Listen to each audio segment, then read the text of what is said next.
Bonjour Monsieur l'abbé. Bonjour Guillaume. Cher Monsieur l'abbé, on a besoin, Dieu merci, des cardinaux, des papes ont parlé, mais on a besoin de prêtres qui disent clairement leur attachement à ce trésor de l'Église latine qu'est le célibat sacerdotal. Et voilà. Merci Guillaume. Merci beaucoup d'avoir accepté notre invitation pour parler de ça. Avec joie. Et je crois que c'est important de commencer par voir que cette question du célibat, elle s'enracine dans la distinction entre le sacerdoce baptismal et le sacerdoce ministériel. Absolument. Si on ne comprend pas bien cette distinction, on ne va pas comprendre l'intérêt et l'enjeu du célibat. Absolument. Et donc, je voudrais rappeler ici que tout baptisé est appelé, comme le dit saint Paul, à s'offrir lui-même comme une hostie vivante, sainte, en vertu de son baptême, étant membre du corps du Christ.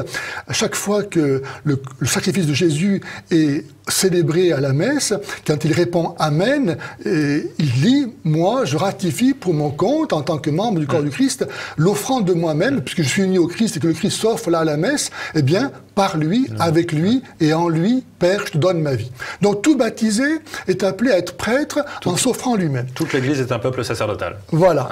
Mais le prêtre, il a une autre sacerdoce. Et il y a une différence de degré, de nature et pas seulement voilà, de degré. Ouais. Voilà. Et donc, quelle est cette différence de nature? C'est que le prêtre, lui, non content, comme les fidèles, de s'offrir lui-même à la messe, il offre le sacrifice de Jésus. Or ça, tout le monde comprend que personne ne peut offrir le sacrifice d'un autre. Qui peut aller devant Dieu le Père avec Jésus sanguinolent dans les bras et lui dire « je te l'offre ». Hein, c'est monstrueux. C'est justement, d'ailleurs, un des bénéfices des progrès que Jésus a apportés dans l'histoire de la révélation, c'est que Dieu a fait passer l'humanité des sacrifices humains au sacrifice d'animaux avec Abraham lorsqu'il a refusé qu'il offre son propre fils. Et puis Jésus, il va faire passer le sacrifice d'animaux au sacrifice de lui-même. Ouais. Et donc, à la messe, Jésus rend présent son propre sacrifice. Et personne ne peut offrir le sacrifice d'un autre. Chacun peut offrir que son propre sacrifice. Or, le prêtre, lui, il est l'instrument par lequel Jésus va offrir son propre sacrifice. Ce qui veut dire qu'il y a nécessairement une relation intime entre lui et Jésus, puisque, comme l'a rappelé le cardinal Sarah dans ce magnifique livre, avec le pape Benoît XVI, le cardinal Sarah. Voilà. Des profondeurs de nos cœurs, qui est un très très beau cri d'amour pour le sacerdoce d'abord et pour le célibat sacerdotal. Il y a donc un lien ontologique entre la personne du prêtre et la personne du Christ. Puisque on ne voit pas comment le prêtre pourrait servir d'instrument à Jésus pour s'offrir et ne pas s'offrir lui-même. Absolument. Donc il y a un lien par lequel Jésus s'identifie au prêtre et le prêtre est identifié au Christ. C'est pour ça que, par exemple, le curé d'Ars disait que le sacerdoce, c'est l'amour du cœur de Jésus, ou saint François d'Assise, il disait si je voyais un prêtre et un ange cheminer côte à côte, je commencerais par saluer le prêtre, parce que le prêtre, il est le Christ, du fait qu'il rend présent le Christ, n'est-ce pas? C'est ce qu'on dit, c'est le béaba du catéchisme, mais quand il agit in persona Christi, c'est pas juste un masque, il est vraiment le Christ quand il dit « ceci est mon corps ». Voilà, et donc il y a une différence entre ce qu'aujourd'hui dans le synode est en jeu, c'est-à-dire comprendre le sacerdoce comme étant simplement une fonction. Absolument. On a un problème de nombre de fonctionnaires, donc on va multiplier les titulaires de l'organisation, voilà. Alors que, comme le rappelait très justement le cardinal Sarah, le sacerdoce, c'est un appel de Dieu. Absolument. Et ceci n'a pas été, je trouve, exprimé dans cet ouvrage, mais il faudrait montrer que le célibat aussi, l'étymologie le dit, ça vient de deux mots latins, celi, le ciel, et habitare. Jésus nous a appris qu'au paradis, on ne se mariera plus.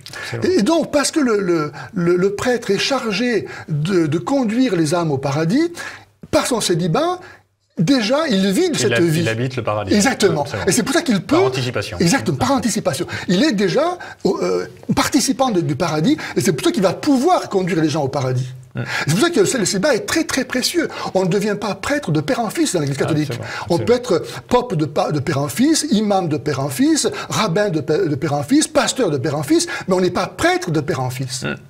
D'ailleurs, le pape François, en 2010, avant donc son élection au trône pontifical, dans un livre intitulé Ciel et Terre, il dit que si un prêtre avait succombé à la tentation de la chair et été retrouvé père d'un enfant, il devrait quitter le sacerdoce pour s'occuper de son enfant. Donc je ne vois pas bien que si ça c'est la règle à suivre, comment aujourd'hui on pourrait ordonner des hommes mariés quoi, pour être prêtre, n'est-ce pas? On a besoin de prêtres consacrés, y compris dans leur vie personnelle, c'est-à-dire y compris dans le célibat, y compris dans la pauvreté, y compris dans le fait qu'ils dépendent intégralement du service de l'autel. Dans les églises orientales, parce que c'est souvent utilisé pour dire, regardez, le célibat, c'est une question de discipline et non pas, comme vous l'avez dit, d'une relation ontologique. Voilà. Il faut bien remarquer que dans les églises orientales, si un homme marié peut devenir prêtre, un prêtre ne peut pas se marier. Ça signifie quoi? Ça signifie que lorsqu'on est ordonné au service de l'autel, on devient continent. D'ailleurs, il y a une gêne, je trouve, aujourd'hui encore, lorsqu'on parle de ces questions, entre célibat et continence. On n'ose pas utiliser le mot continence, on emploie le mot célibat à la place, alors qu'il s'agit de continence. C'est parce que celui qui est ordonné au service de l'autel devient continent que son mariage serait invalide. C'est pour ça qu'il ne peut pas se marier. Et pourquoi aujourd'hui, lorsque on ordonne un homme marié, diacre permanent, l'évêque va lui demander, s'il devient veuf, de ne pas se remarier? Tout simplement parce qu'en devenant diacre au service de l'autel, il devient continent. Absolument. Mais ça, on ne leur dit pas aujourd'hui aux ordinants. Absolument. Donc c'est dramatique, on voit qu'on perd la tradition. Absolument. Et cette exigence que pourtant on continue à faire prévaloir dans les préparations au diaconat, on n'explique pas. L'évêque va demander aux ordinants, si vous devenez veuf, on ne vous demande pas de vous remarier. Mais il n'explique pas pourquoi. Parce que tu es continent. Est-ce que tous les ordonnés aujourd'hui au diaconat permanent se sont engagés à la continence?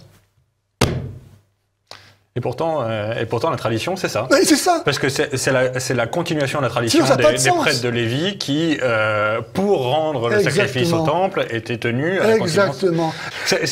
D'autant que le cardinal Sarah, là-dessus, a des mots qui sont très précieux pour nous qui venons de vieux pays de chrétienté. On n'a plus l'habitude de la mission. Mais il explique très bien... On peut avoir des catéchistes, c'est très précieux, c'est une vraie mission. Et donc que des fidèles transmettent la foi dans leur village, dans leur zone reculée, c'est très bien, c'est génial, c'est parfait.